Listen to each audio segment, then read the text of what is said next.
yana kafirci. Abubuwan da kullum malamai musamman malaman sunna, Allah ya saka wa malaman sunna da alkhairi, kullum malaman sunna suna jin tsoron kada mu shiga wuta, shi yasa suka fi damuwa da magana akan akida.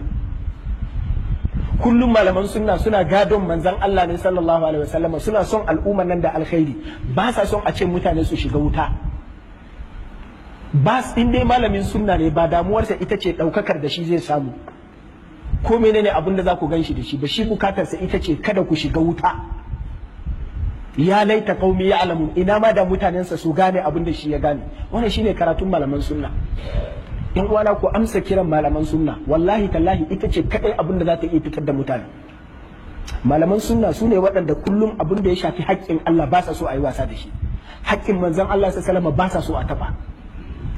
Amma malaman bid'a su ba su damu da wannan ba, saboda girman da suke bukata su samu, da girman waɗansu da suke so a girmama, to su damuwarsu ita ce wannan girman suke so su kare, ba girman Allah ba girman manzan Allah ba sallallahu alaihi wasallam. Za su iya fakewa da manzan Allah da cewa za su faɗi girman manzon Allah ne, amma wallahi a ɓoye suna so su faɗi girman kawunansu ne da girman waɗansu da suke so, ba Allah ba manzon Allah ba.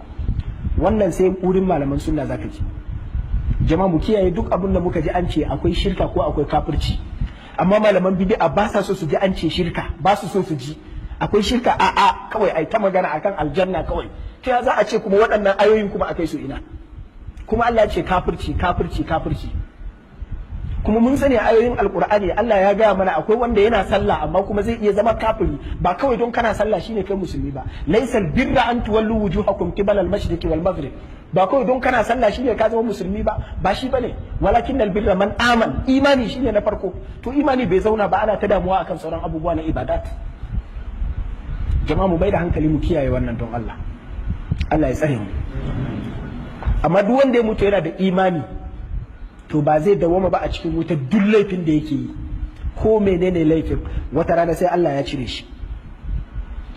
To amma da kai da ni duka muna jin tsoron wannan azabar ko da sakon ɗaya ne. Allah ka tsare mu, Allah ya kare mu. Kuma ana tsira daga azabar Allah ne ta hanyar jin irin waɗannan, sai ka yi aiki iya gwargwadonka, sai kuma ka yi addu'a ka nemi Allah maɗaukakin sarki ya karɓa.